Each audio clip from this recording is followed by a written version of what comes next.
So in our previous video, we were looking at change management. If you are helping your employees deal with change, then it's very important that we have effective communication. So in this particular video, we're going to look at effective communication. So how can you communicate effectively when your organization is undergoing change? So you need leadership that is committed to communicating with the rest of the organization what is happening. If you want people to buy in and be part of the change, if you want it to be positive, the role of change to be seen as positive, then you're going to need to have people feel informed. If people don't feel like they don't know what's happening, then they're more likely to be opposed to the change. We also need management whose words match their actions. And we need an opportunity for employees and managers to communicate with each other. And when you're undergoing change, it's particularly important that the communication happen face to face. There's a number of nonverbal cues we look for in terms of trying to read, as we talked previously about dealing with change. We don't like change. It's stressful. There's uncertainty. We don't know. We're trying to figure out what is the loss to us. What is the personal impact?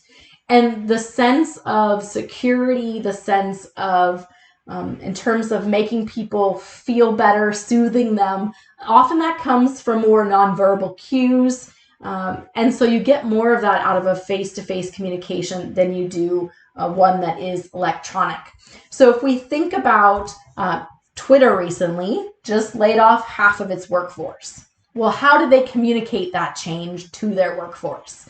Well, what happened is that on Thursday, they all got a message that says on Friday, you're all working from home. All 7,500 workers across the world who work for Twitter. And then what happened is on Friday, if you were laid off, when you went to log into the different services to work from home, you found none of your login worked. And you found an email to your personal email, because you no longer had access to your work one, saying, thanks for your service, you no longer work here at Twitter. The half of the workforce that was not laid off got an email that same Friday to their work email address saying, thanks for your hard work, you're still good. So how well does this communication help in helping people deal with change? Well, if you're the employee who got an email and didn't get locked out of the system, you feel a little disrespected because you were essentially sent home with everyone else and you were notified by email that you were safe, right? Is that valuing me as an employee? And if you were the employee who found out you no longer worked for Twitter because you went to log into your Twitter email and it didn't let you in, right? You felt quite disrespected by that as well. So when we're helping people deal with change, effective communication is very important. Are we finding positive ways to deal with bad news? So the people who are still working at Twitter, are we helping them see the opportunities this creates for the organization, for the organization's success, for the individual in terms of opportunities to move into another area that they're interested in? And are we then allowing for some of those nonverbal cues we were talking about a minute ago in terms of helping people adjust to that change? We want to make sure messages are shaped for the intended audience, right? A blanket email that says you're fired or good, you're not. Is that really going to be helpful in terms of people dealing with change? And then a need for an ongoing communication.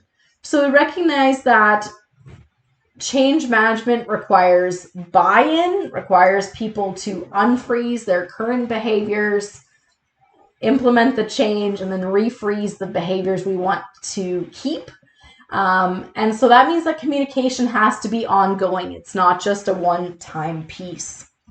What I want to talk about now really is effective communication in terms of a process. So this image is a lot more detailed than we need to know, but this essentially says communication is the transfer of understanding and meaning from one person to another. So I have a thought in my head, and I encode it by taking my thought and turning it into words. I say those words out loud. You then hear those words, interpret them, and take them into your head. So the risk here when we're dealing with change and a highly stressful environment is there's lots of noise that can impact what is said and what is heard. So is what comes out of my mouth really what I intended in terms of my thoughts? And is what you heard really what I intended to say? And is what you heard in terms of words translated into a meaning that really was the intended meaning? So all of these parts of the communication process can be twisted or disrupted so that it's not what you end up hearing isn't what I intended. And so the more stressed and anxious we are, especially when we're dealing with change, the less likely the thought in my head matches the thought in your head, that it gets lost somewhere along the process, that maybe I don't say it right, that maybe you don't hear what I'm saying the way I intended. Maybe when you decode it and you remember it later, it's not what the words that were originally said. It gets muted, it gets changed. So we recognize that because there's all these chances where the communication isn't what we intended, there can be barriers. And so how do we help people in terms of making sure you're hearing what I'm saying and I hear what you're saying as we're dealing with effective communication? So is there issues in terms of filtering? Are emotions coming into play in terms of how we are receiving the information? Perhaps we are just overloaded with information, and so we can't process it. So I look at new student orientation or new faculty orientation. We bring people in the first day and we say, here's the zillion things you need to know. You never remember all of them. It's a lot of information in a short amount of time. And so we pick and choose and we only remember little pieces. That information overload is preventing that line of communication from sender to receiver. Stuff is getting lost. And so we have to recognize that, especially as we're communicating through a change or stressful time period, it's more likely to get lost because people are going to be more emotional and they're going to be processing a lot of information. They also might have selective perception. So based on experiences, based on personality, how they're thinking, how they approach things, they might interpret it differently than someone else. And we have to understand that if people feel threatened, then they get defensive, and that also impacts how they react and what they retain in terms of communication. So as you're thinking about how you communicate with others, do you use styles that are less defensive?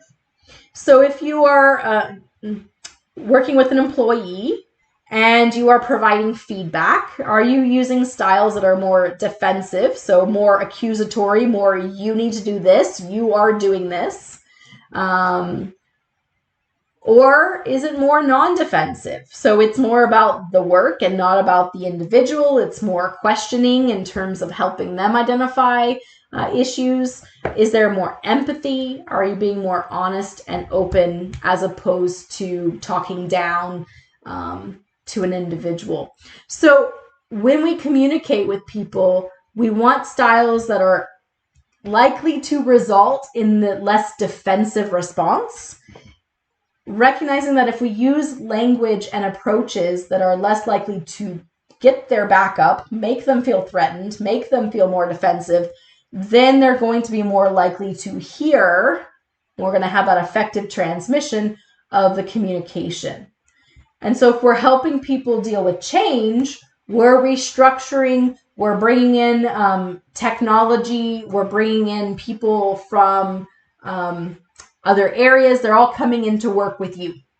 Well, I feel threatened because you mean that I'm not doing a good job. I'm not efficient or productive enough. I'm being replaced by equipment and I'm being replaced by by cheaper labor from another country. So I get very defensive and I don't hear what you're saying in terms of how the change is going to be implemented and the impact on me. I miss out on the part that says my role is going to change to a more supervisory role, less, turn the screw each day. I don't hear any of that. And then I'm just opposed to the change that it is. So it's important to recognize that communication can be disrupted. There can be barriers to communication as we interact with each other. So here we're looking at some of the barriers: filtering, emotion, information overload, selective perception, defensiveness. We can also have language barriers, cultural barriers. We talked in our previous videos in terms of national culture and how there are different expectations depending on what national culture you came from. And so behaviors can be misinterpreted because of that. So we recognize that it's important to have effective and open communication if we are going to help people manage change. And so that leaves us here then in terms of what is your communication style.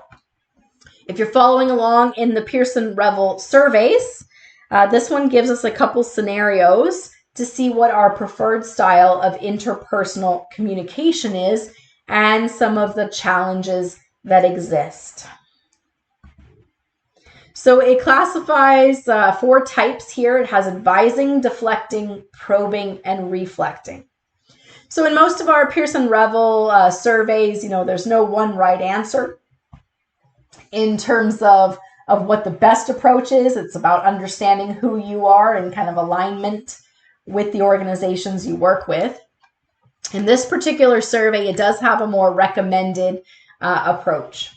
So if your response in terms of communication is more advising, so that is, you are more likely to tell stories about your own opinions about the situation, how you would deal with things.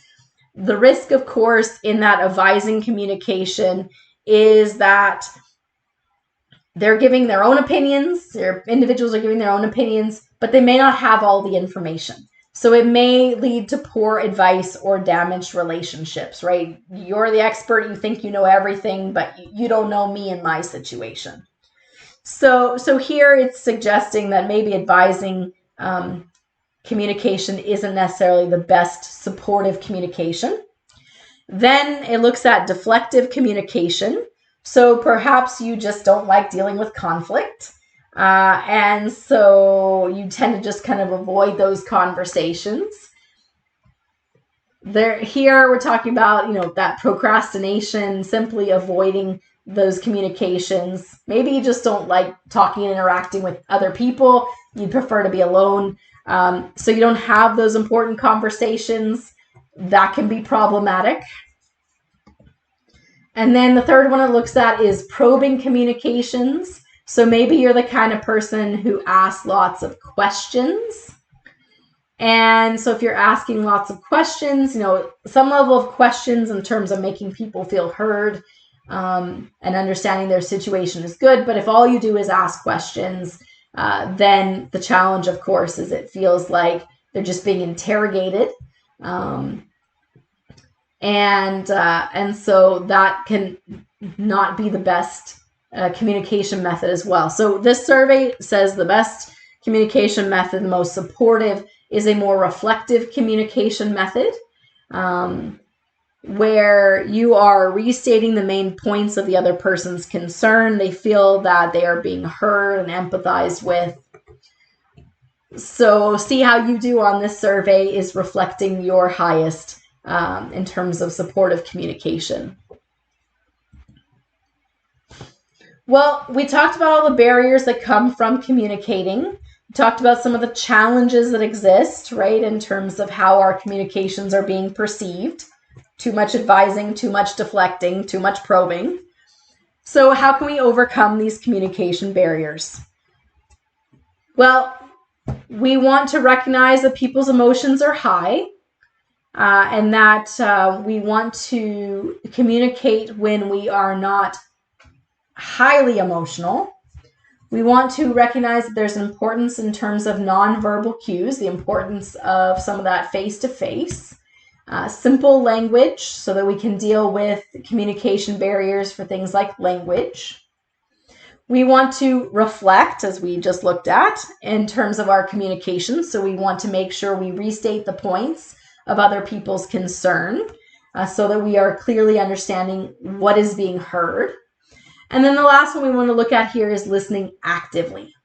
Okay, so what do we mean by listening, active listening? So in active listening, we want to make eye contact, show empathy. We want to ask questions, but not too many. We want to reflect, so paraphrase what's being heard here. And not over talk. We talked in a previous Pearson-Revel survey about how you deal with conflict and disciplining your workers. And one of the challenges was, are you an over talker when it's a disciplinary issue? So not over talking, not interrupting, not doing distractive actions or gestures, but instead exhibiting affirmative head nods and facial expressions so the individual feels heard. So it's important, if we are working with our employees as a manager, as a leader, to have effective communication. And it's important that we recognize that a communication is a process and that it can get disrupted, that the thought in your head doesn't end up being the thought in their head. And we need to recognize the barriers that can prevent that transmission and the steps that can be taken in terms of helping to make sure the thoughts in your head match the thoughts in their head. And then once we do that, we need to make sure that the thoughts in our head and the thoughts in their head are effective in helping people deal with change.